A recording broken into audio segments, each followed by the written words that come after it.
Shit, that last panel, the end of The Walking Dead issue 143 that was a money shot right there. That was a money shot.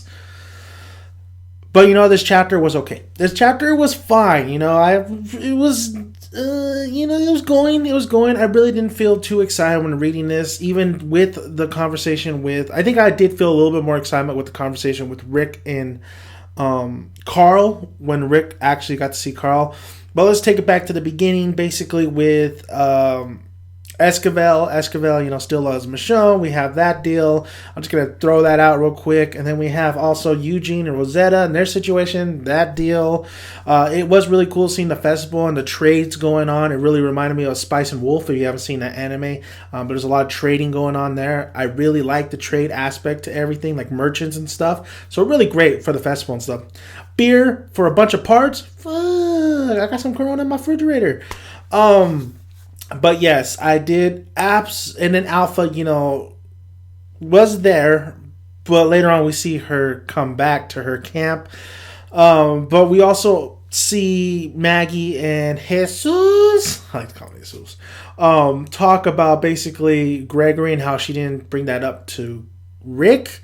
And Rick already has enough on his plate with Carl, so she's going to debrief him once he gets back. And I liked how everybody has very great confidence in Carl. Carl has become stronger, and he's only going to get stronger. And in this chapter, I do like the dialogue exchange between Carl and Rick, and basically the ideas, even though Carl seemed a little bitchy.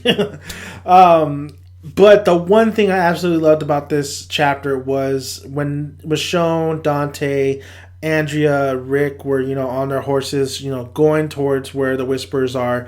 I love how Andrea says, our son's a badass. And then the guy just comes out of nowhere, one of the Whispers with his mask, his zombie face and skin and everything. And Andrea's like, freak the fuck out. Like, you do not mess with these people. These people definitely have the upper hand. They're dangerous. And that's what I love about what's going to move on in the future events, because these people are dangerous and I love it. And I just love how they hear everything.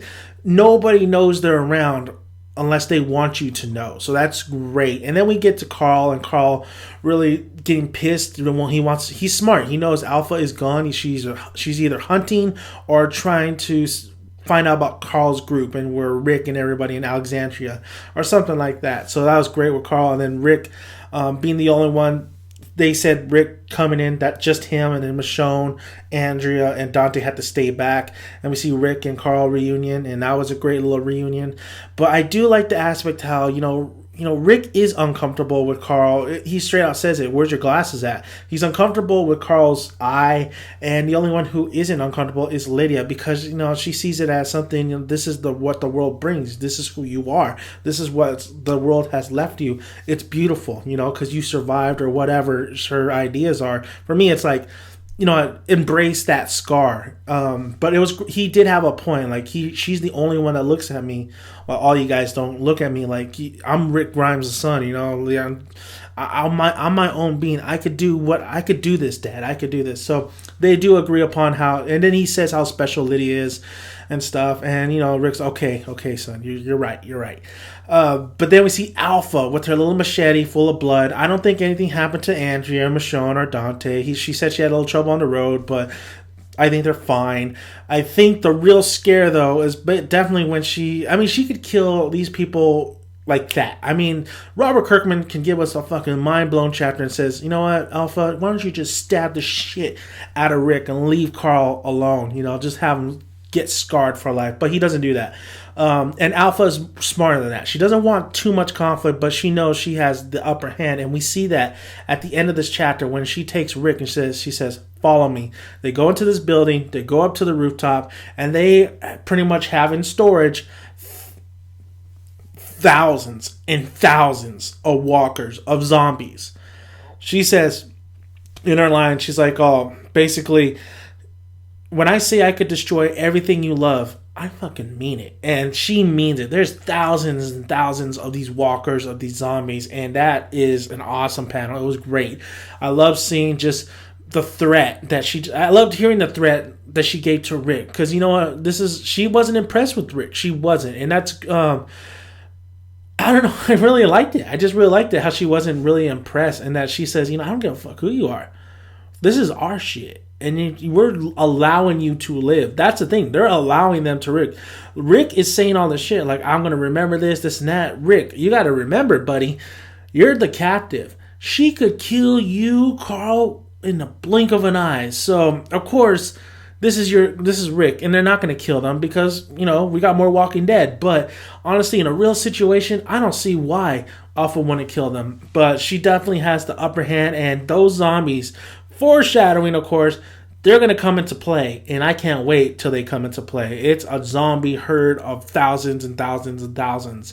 Hell, it might be even her own people. I don't know, but I'm just assuming that these are the zombie herds and these are the walkers. But really, that was a really great ending. The chapter overall, though, was, kind of lackluster a little bit. I mean, it just seemed like Kirkman, it definitely the last parts of the chapters, or the issue, basically definitely felt like a setup. Definitely felt like, just showcasing, the power that Alpha has and the Whisperers have, and how they could get any way they want. I mean, they don't allow you to see them until you see they want you to see them. So but it was an interesting chapter. I really enjoyed it. I really enjoyed the end of it. I think it wasn't as great as the other chapters, but it's not one of the memorable ones because of all this kind of other things that were going on. Kind of, it seemed like it was a little bit fluff, not with Rosetta and Azkaban and stuff. But overall, it was that ending was great. The ending was great, and the Carl, Rick, and the Alpha situation was great. So can't wait for the next one. We'll see what's the deal with Maggie and Rick. I mean, we all are wondering what's going on with these two, and right now I don't see anything showcasing the problem, because Maggie said she would debrief Rick. I mean, she did keep it to herself, but I think Rick seems such a level-headed, especially when he was talking to Dante and saying, buddy, yeah, it's all right. But Dante's like, yeah, you could have punched the shit out of me, but Rick is level-headed. He's definitely knows the situation, and everybody has confidence in Carl. So thank you guys for listening. If you haven't already, subscribe please for more Walking Dead videos. I'm going to have more videos on the way, especially since Fear the Walking Dead is almost here. And of course, we got our banner for the Walking Dead season 6, and of course, hopefully I get into Hall H so I can answer a lot of questions you guys have, tell you exactly what happened in that panel. So hopefully I get into that as well. But that's about it. So if you like this video, push the like button, but please subscribe if you haven't already, and I will see you guys next time for more Walking Dead. Bye guys, Dan the Man is out.